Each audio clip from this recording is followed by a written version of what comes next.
Hi, welcome back to my channel. ಇವತ್ತು ಮಧ್ಯಾಹ್ನ ಕ್ಲಾಸಿಂದ ಬರುವಾಗಲೆಲ್ಲ ತರಕಾರಿಗಳನ್ನು ತಗೊಂಡು ಬಂದೆ. ಅಷ್ಟೇನು ಜಾಸ್ತಿ ಏನು ತಗೊಂಡು ಬರಲಿಲ್ಲ, ಸ್ವಲ್ಪ ಸ್ವಲ್ಪ ತಗೊಂಡು ಬಂದೆ. ಹೊರಗಡೆ ಬಿಸಿಲು ತುಂಬಾ ಇದೆ. ಬಸ್ಸಿಂದ ಇಳಿದು ನಮ್ಮ ಮನೆಗೆ ನಡ್ಕೊಂಡು ಬರಲಿಕ್ಕೆ 15 ನಿಮಿಷ ಆಗ್ತದೆ. ಇದನ್ನೆಲ್ಲ ಎತ್ಕೊಂಡು ಬರುವಾಗ ಸುಸ್ತಾಗೋಯಿತು.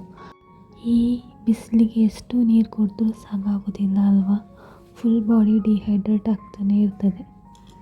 ಹಾಗೆ ತಂದಿರುವ ಹಾಲನ್ನು ಫ್ರಿಜ್ಜಲ್ಲಿ ಇಟ್ಬಿಟ್ಟು ತರಕಾರಿನೆಲ್ಲ ಹೊರಗೆ ತೆಗಿತಾ ಇದ್ದೇನೆ.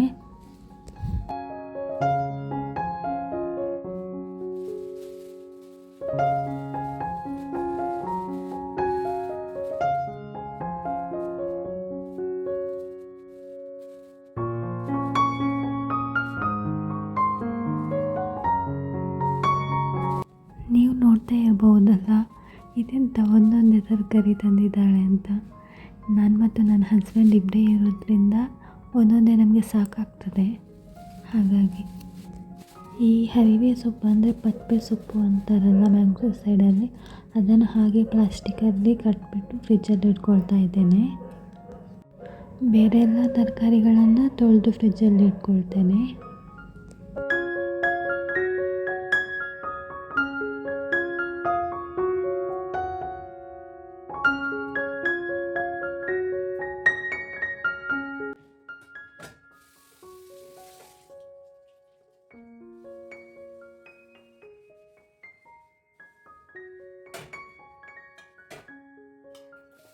ಬೆಳಿಗ್ಗೆ ಕ್ಲಾಸಿಗೆ ಲೇಟ್ ಆಯ್ತಂತ ಹೇಳಿ ಪಾತ್ರೆನೆಲ್ಲ ಸಿಂಕಲ್ಲಿ ಹಾಗೆ ಬಿಟ್ಬಿಟ್ಟು ಹೋಗಿದ್ದೆ.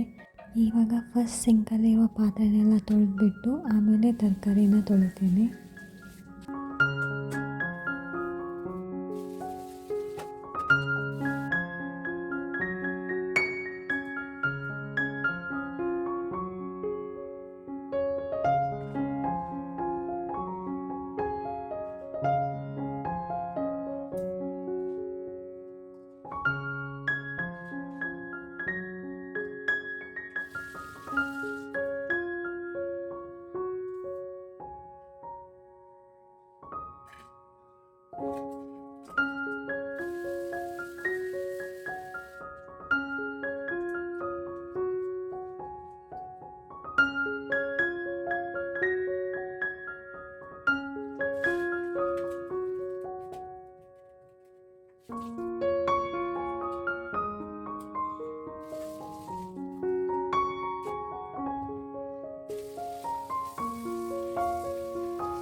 ಪುದೀನ ಸೊಪ್ಪಲ್ಲಿ ಇಷ್ಟು ವೇಸ್ಟೇಜ್ ಸಿಕ್ಕಿದೆ, ಮತ್ತು ಅದನ್ನು ಕೂಡ ತೊಳ್ಕೊಂಡಿಟ್ಬಿಟ್ಟೆ.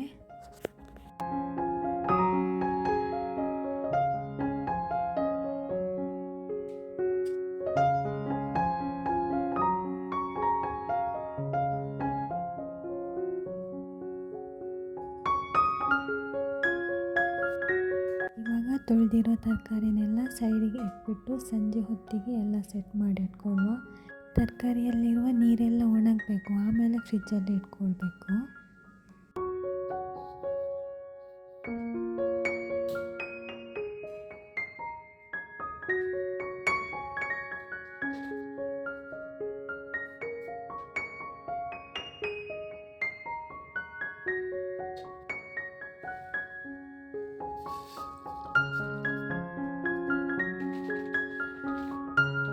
ನಾನು ಟೊಮೆಟೊನ ಈ ರೀತಿ ಪೇಪರ್ ಕವರ್ನಲ್ಲಿ ಹಾಕಿಬಿಟ್ಟು ಫ್ರಿಜ್ಜಲ್ಲಿ ಇಟ್ಕೊಳ್ತೇನೆ.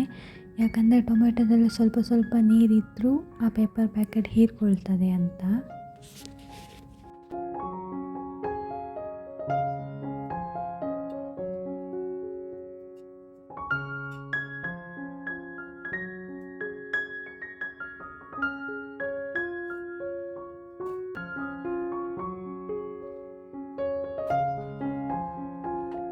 ಈ ಹಸಿಮೆಣಸಿನ್ಕಾಯಿ ಉಂಟಲ್ಲ, ಅದರಲ್ಲಿರುವ ನೀರನ್ನೆಲ್ಲ ಒರೆಸ್ಬಿಟ್ಟು ಬಾಕ್ಸ್ ಒಳಗೆ ಇಡಿ, ಇಲ್ಲದಿದ್ದರೆ ಹಸಿಮೆಣಸಿನ್ಕಾಯಿ ಹಾಳಾಗ್ತದೆ.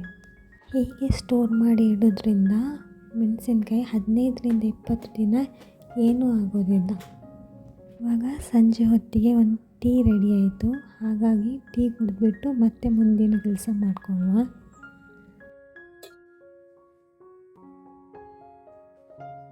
ಕೊತ್ತಂಬರಿ ಸೊಪ್ಪು ಮತ್ತು ಪುದೀನ ಸೊಪ್ಪಲ್ಲಿರುವ ಎಲ್ಲ ನೀರು ಹೋಗಿದೆ. ಇದನ್ನು ಈ ರೀತಿ ಲಾಕ್ ಇರುವ ಪ್ಲಾಸ್ಟಿಕಲ್ಲಿ ನಾನು ಸ್ಟೋರ್ ಮಾಡಿ ಇಟ್ಕೊಳ್ತೇನೆ. ಇಲ್ಲಾಂದರೆ ನಾರ್ಮಲ್ ಪ್ಲಾಸ್ಟಿಕಲ್ಲಿಯೂ ಗಟ್ಟಿಯಾಗಿ ಕಟ್ಬಿಟ್ಟು ಸ್ಟೋರ್ ಮಾಡಿ ಇಟ್ಕೊಳ್ಬೋದು. ಈ ಪ್ಲಾಸ್ಟಿಕ್ ನನ್ನ ಹತ್ರ ಇತ್ತು, ಹಾಗಾಗಿ ಇದರಲ್ಲಿ ಸ್ಟೋರ್ ಮಾಡಿ ಇಟ್ಕೊಳ್ತಾ ಇದ್ದೇನೆ.